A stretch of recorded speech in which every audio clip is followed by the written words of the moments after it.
One of my sons, at age 12, decided to raise rabbits. Um de meus filhos, aos 12 anos, decidiu criar coelhos. Fizemos gaiolas e compramos um grande coelho macho e 2 fêmeas de um vizinho. Eu não tinha ideia do que nos aguardava. Em pouco tempo, o viveiro ficou lotado de coelhinhos. Agora que meu filho está crescido, devo confessar minha surpresa ao ver o modo como eles eram controlados. Um cachorro do vizinho entrava de vez em quando no viveiro e reduzia a sua população.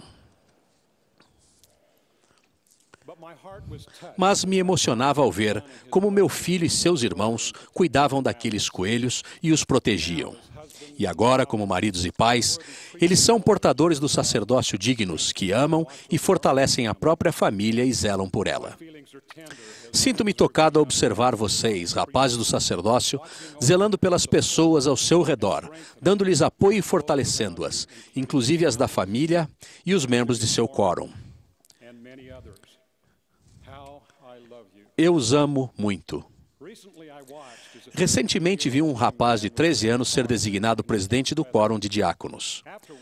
Depois disso, o bispo apertou-lhe a mão e o chamou de presidente, explicando aos membros do quórum que o chamava de presidente para salientar a natureza sagrada do chamado dele. O presidente do quórum de diáconos é uma das 4 únicas pessoas da ala que tem chaves de presidência.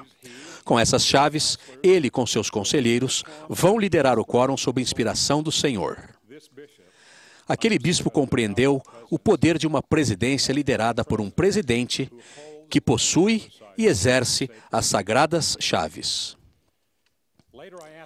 Mais tarde, perguntei àquele rapaz se ele estava preparado para presidir aquele grande quórum. Sua resposta foi: estou nervoso. Não sei o que um presidente de quórum de diáconos faz. Poderia me dizer?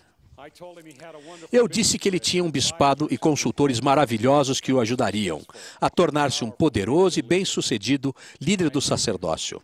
Eu sabia que eles respeitariam as sagradas chaves de presidência que ele possuía. Perguntei-lhe então: você acha que o Senhor o chamaria para este importante cargo sem lhe dar orientações? Ele pensou e em seguida respondeu: onde as encontro? Depois de conversarmos um pouco, ele se deu conta de que encontraria orientações nas Escrituras, nas palavras dos profetas vivos e nas respostas às suas orações. Decidimos procurar uma Escritura que fosse um ponto de partida em sua pesquisa para descobrir as responsabilidades de seu novo chamado. Abrimos na seção 107 de Doutrina e Convênios, versículo 85. Aquele versículo mencionava que um presidente de quórum de diáconos devia sentar-se em conselhos com seus membros de seu quórum e ensinar-lhes seus deveres. Observamos que o quórum não é uma classe, mas um conselho de rapazes, e eles devem fortalecer e edificar uns aos outros sob a direção do presidente. Expressei confiança de que ele seria um ótimo presidente, que confiaria na inspiração do Senhor e magnificaria seu sagrado chamado ao ensinar aos outros diáconos seus deveres. Depois perguntei: sabendo que você deve ensinar aos diáconos seus deveres, você sabe quais são esses deveres? Novamente abrimos as Escrituras e encontramos: um diácono está encarregado de zelar pela igreja e de ser um ministro local. Como a família é a unidade básica da igreja, o lugar mais importante em que o portador do sacerdócio arônico pode cumprir esse dever é no próprio lar.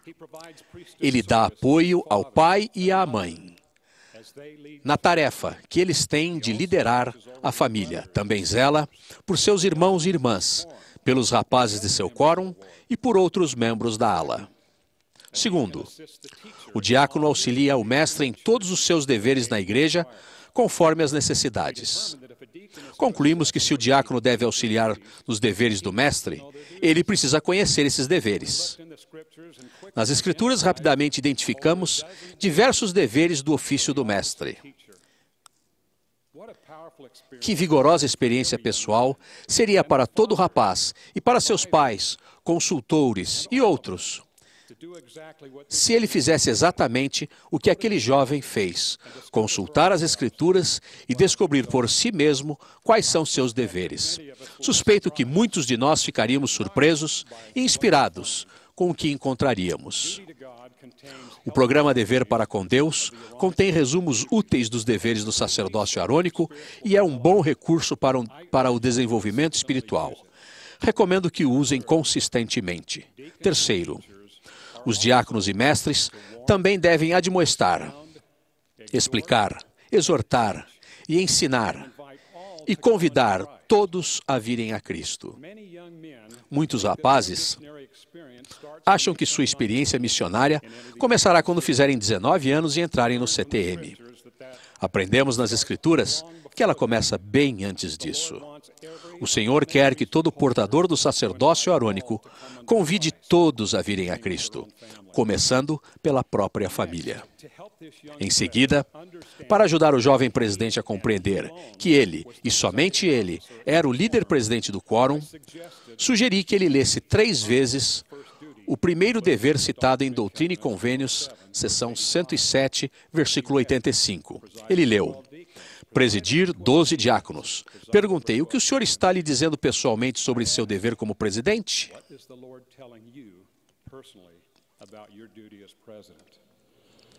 Well, he said, Bem, disse ele, várias coisas me vieram à mente enquanto conversávamos.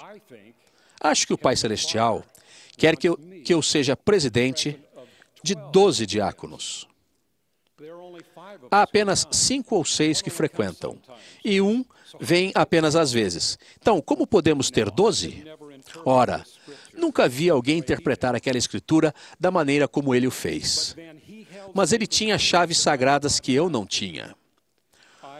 Fui ensinado por um presidente de quórum de diáconos de 13 anos a respeito do poder de revelação que resulta das chaves sagradas da presidência, independentemente do intelecto, estatura ou idade.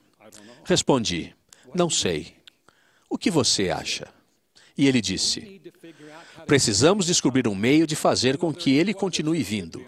Sei que há 2 outros que deveriam estar em nosso quórum, mas não frequento e não os conheço. Talvez eu possa fazer amizade com um deles e pedir que meus conselheiros trabalhem com os outros. Se todos vierem, teríamos 7. Mas onde conseguiremos mais 5? Não sei, foi minha resposta.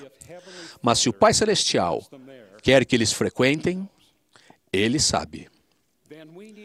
Então, precisamos orar como presidência e como quórum para descobrir o que fazer. Ele então perguntou: sou responsável por todos os rapazes da idade de diácono de nossa ala, até os que não são membros?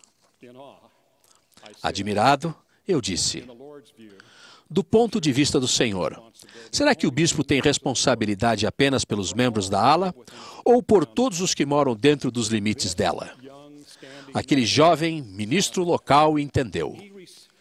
Ele reconheceu o papel que todo diácono, mestre e sacerdote tem de zelar pela igreja e de convidar todos a virem a Cristo. Meus pensamentos se voltaram para uma escritura, ao pensar nos nossos maravilhosos rapazes e moças da igreja. Uma escritura que Moroni citou para Joseph Smith, dizendo que aquilo não havia sido cumprido, mas logo o seria.